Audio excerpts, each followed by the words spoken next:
Alright, so the first update of 2023 is here. I'm not gonna lie to you, it's not the most exciting one, but it's what we're getting. So we're gonna dive into it. We're getting 3 new uniforms, one for Shadow Shell, one for War Tiger, one for Miles Morales.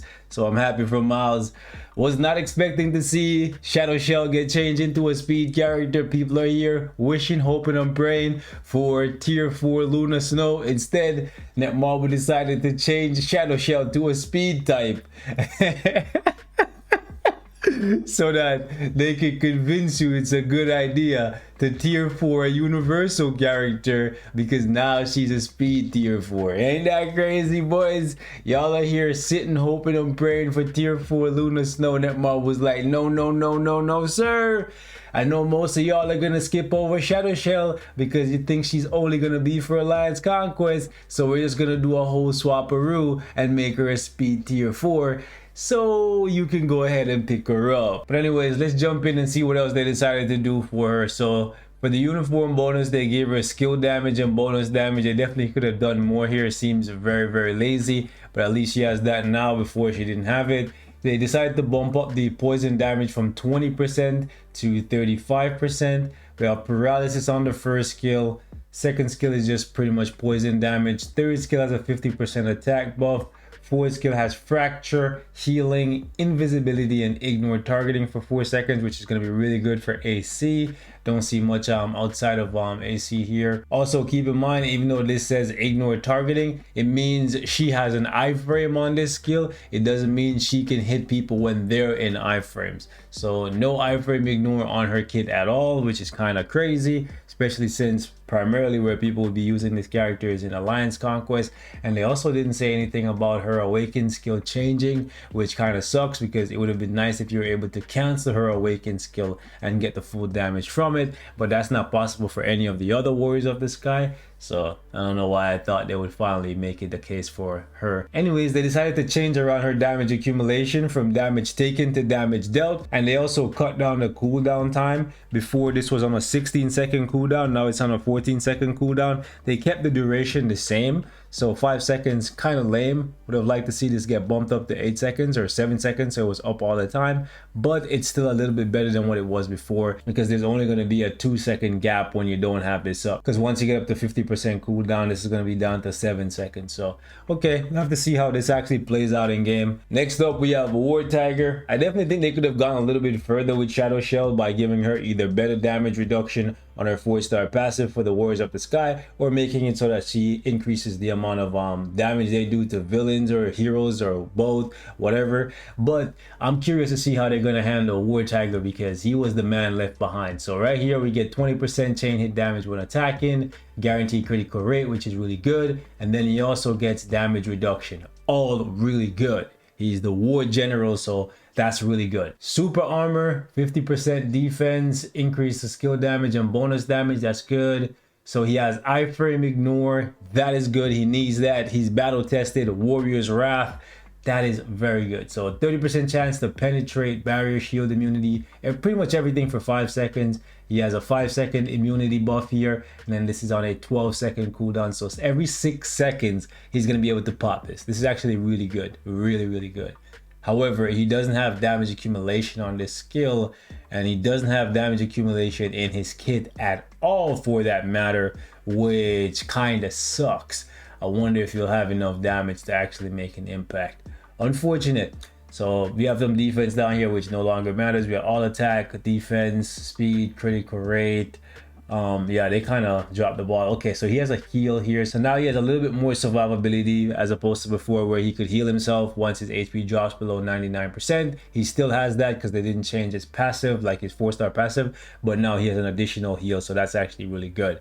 Unfortunately, I don't see this guy getting any use outside of AC. Like, not having damage accumulation is just not gonna cut it. So right off the bat, I'm gonna tell you, most of you guys can just skip over this guy, period. Don't even buy it. Moving on, let's see what they did for Miles Morales. 30% attack, 10% chain hit damage. So his base leadership for all allies is trash, but then for Spider-Man, he gives Spider-Man 70% attack, so kind of like what he was doing for Carnage before. However, this is weaker because Carnage was getting the 70% attack plus damage reduction. Spider-Man only gets the attack.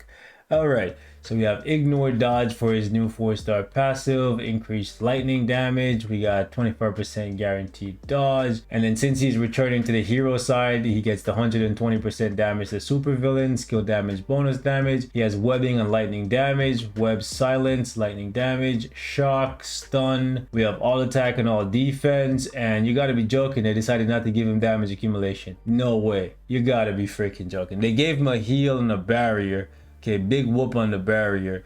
But like, I really wanted to see them break the mold of not giving characters that have the 120% damage buff to villains damage accumulation. We've never seen them do it before, and I don't know why they keep skipping over it. Like, I really don't think Miles Morales is probably going to be worth it for a lot of people. So I'm looking at this and I'm thinking, like, maybe Shadow Shell is the only one that people are going to gravitate to, just because since she has the tier 4 and she's a speed character, that gives you a little bit more flexibility. Maybe you pick up Shadow Shell, use her as a universal for AC, and then use her as a speed tier 4 for ABX and ABL if you don't want to go for Black Widow. But honestly, I don't know. We'll have to wait and see if her damage is better than Black Widow's. But jeez, bro. I don't know what's going on. This update is kind of mid. Moving on.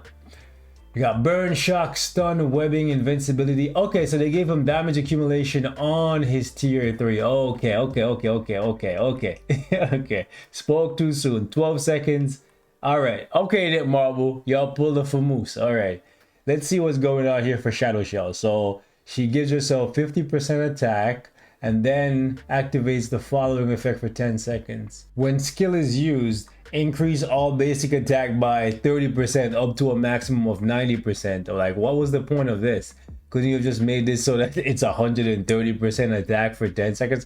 I don't get this, bro. So you get a flat 50% all attack buff, and then once you use skills, you get a 30% attack buff that keeps stacking up to 90% for 5 seconds. Really weird. Like, what's the point of that? Moving on, we have Dispatch Sector 13. Instead of actually working on Alliance Conquest and making that game mode better, they decided to add a new section to Dispatch, and look at what they decided to add for the rewards. Energy, Titan Component Pack, Essence of Dimension, and Dispatch tokens. You gotta be freaking joking. So rewards that you could already get from the lower stages, these dunderheads, instead of actually adding in tier 4 materials, they decided to just combine 2 sets of rewards that were already available with some energy, and then say, yeah, go farm, and that's all you get. You gotta be joking, bro. These guys are clowns, dog. Yay, now you can remove all the characters at once and then you can auto equip. Big whoop, bro. This is so lame. Oh my god, there's like no hype in this shit. Anyways, so Shadow Shell gets ignore, dodge, and 20% attack. Big whoop. War Tiger is getting the same artifact as Gore, Scarlet Witch, and Crescent, I believe. And Miles Morales is getting the same artifact as Black Widow and Spider-Man. Okay, whatever, man. Okay, so they're going to be selling a Blue Dragon icon, and they're going to be selling one for Galactus. Let's see what it looks like. Oh, Galactus looking sexy. I ain't going to hold you. So you gotta be joking. So when the event shop rolls around this month, Crescent is gonna have an icon in the shop, and this is the one where you're gonna basically have a choice if you want to get a premium card, a CTP, artifact, or you can go for Crescent. I'll pass on that, bro. Definitely gonna go for my premium card. I gotta reroll. Anyways, they have a new uniform collection for the Warriors of the Midnight Sky. Emphasis on mid.